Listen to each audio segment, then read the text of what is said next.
everybody. So today we are doing 1-1 key features of functions. So I can interpret key features of linear, quadratic, and absolute value functions. Okay, so let's take a look at this very first question. It says a diver is going through ocean search and rescue training. The graph shows the relationship between her depth and the time in seconds since starting her dive. So if you look here, we have this, just so we're all clear, this says 5 seconds and this says 8 feet. What can you determine about the dive from the coordinates of the point 5, -8? Well, thinking about it, so 5 seconds, that means that at 5 seconds, they were at the lowest point of 8 feet down. Because if we look at this closer, we go over 5 seconds off to the right, so we're going over this way 5 seconds to somewhere right around here, and then it's going down, and since it's feet, that means we're going down 8 feet, not up 8 feet. Okay, so what is the average speed of the diver in the water? How can you tell from the graph? Well, thinking about this average speed, what's something that we have learned that has to do with average speed? Well, wouldn't it just be the slope? So let's do our slope formula. If we were to think about that, isn't it x2 minus x1 over y2 minus y1? So that means that we're going to want to pick 2 points on here. So I'm going to go ahead and pick the 5, 8, and then looking at this, well, this looks like it's at 8, -2, so I'm just going to write that here. So we're at 8, -2, or not -2, yeah, negative. Okay, so plugging that in, that means that we're going to have -8 minus a negative. Minus a negative gives you a positive, so +2 over 5 minus 8. So -8 plus 2 is -6 over 5 minus 8 is -3. So my slope is going to be 2, or that's at least my average speed. How can you tell from the graph? Well, the easiest way to tell from the graph is just look at the slope.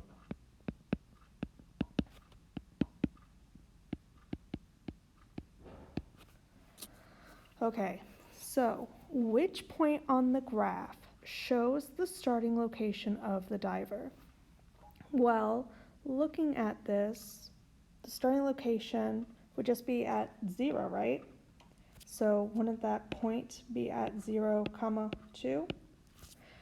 But how can you be at +2? What's the point of that? Like, what does that even mean?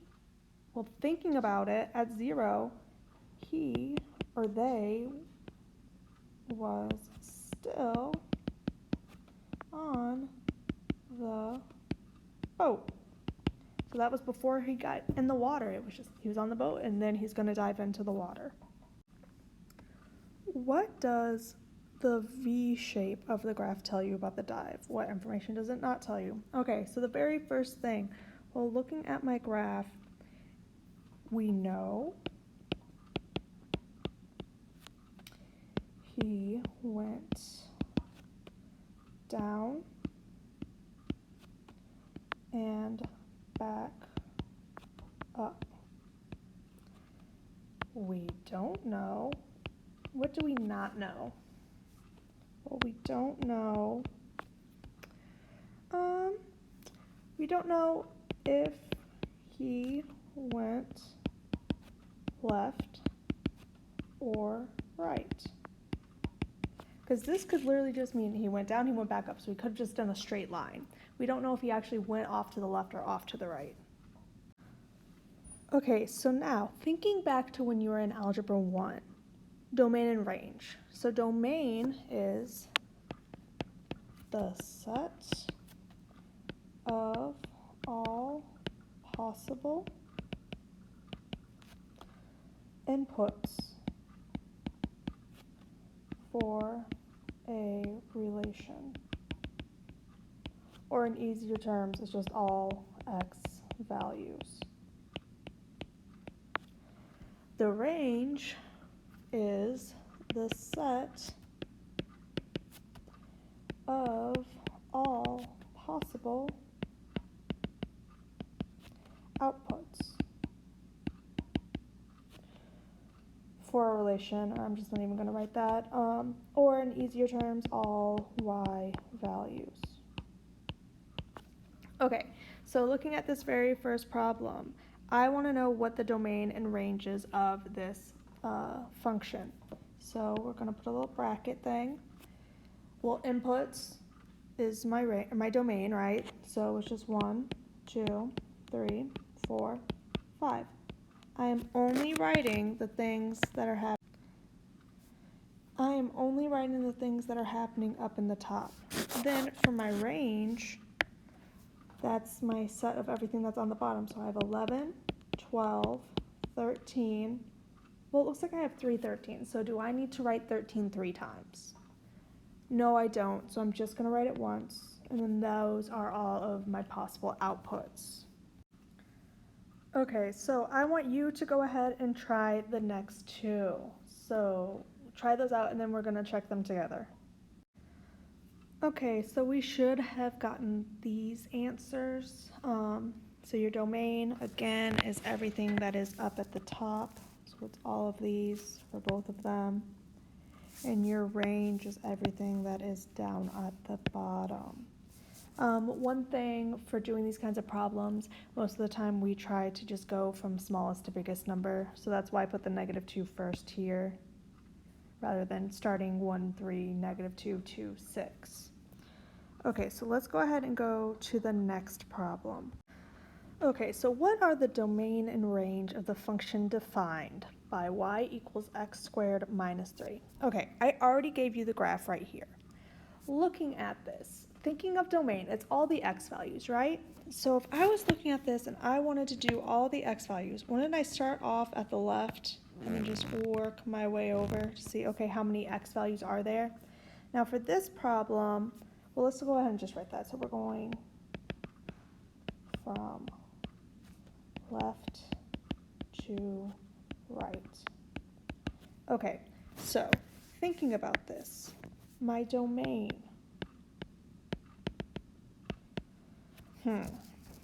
Well, it looks like, doesn't it look like it hits every single number?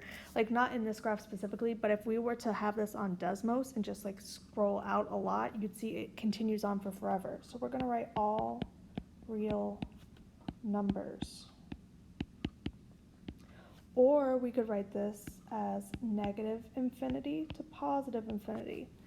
Now, infinity is an important thing to know because we're going to use it all year.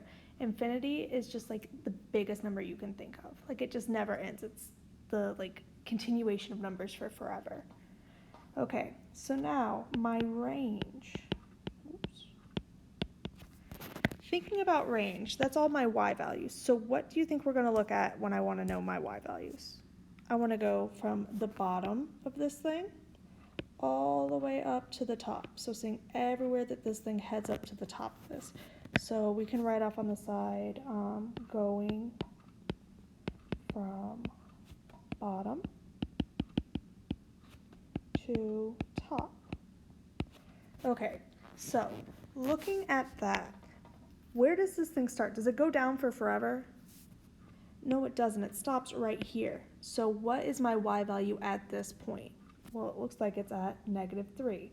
So we can say, so if we think about it, we're at the -3. Does it go up for forever? Yeah, it does. So I can say it's all real numbers greater than -3. Or we could write it as x is greater than or equal to -3. Okay, so set builder notation uses a verbal description or an inequality to describe the numbers. Interval notation represents a set of real numbers by the pair of values that are at its left, or the minimum,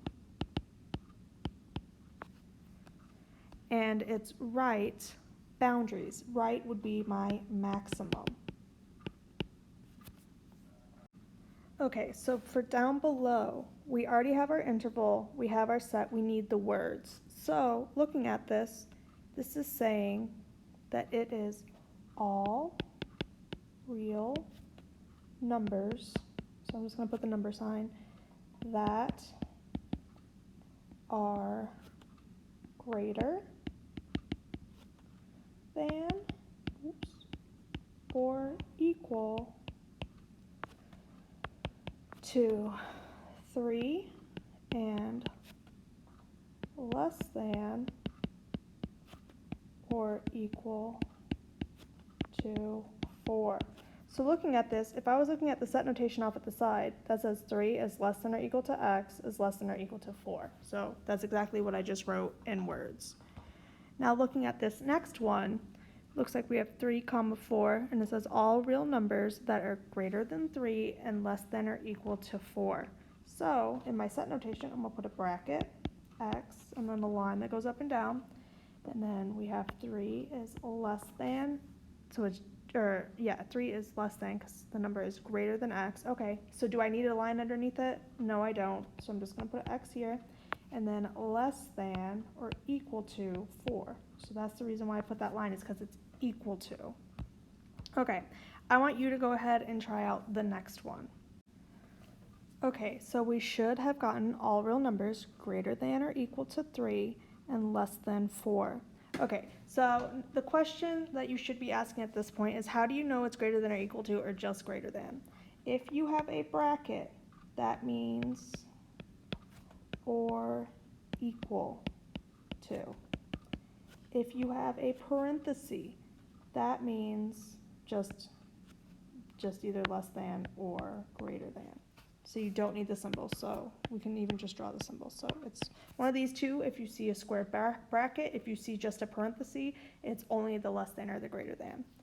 Okay, so looking at this next one, looking at the picture right here, or the set notation, well, we have 3 and 4, we know that. What do you think is going to go in front of the 3? The bracket or the parentheses? It should be the parenthesis because it's just less than. What has to go after the 4?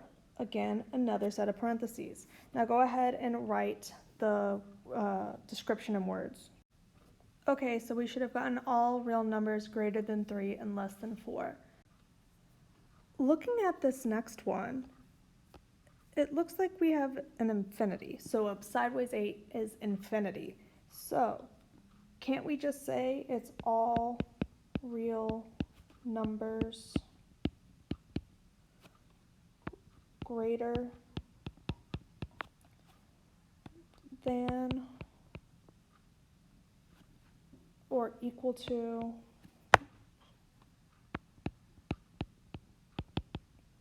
3? So it's just everything bigger. So it's 3 on for forever. So my set notation, I'm going to write as x, and then 3 is less than or equal to x. So you could leave it like that, or you could say, okay, and it goes to infinity. Okay, so now go ahead and try these last two. Okay, so we should have gotten negative infinity, comma 3, and then negative infinity, positive infinity. One thing I want to make sure that we have clear is infinity is not a bracket. It will always be a parenthesis because you can never actually reach infinity. Okay, so we're done with this lesson. I'm going to go ahead and make another video for the next one.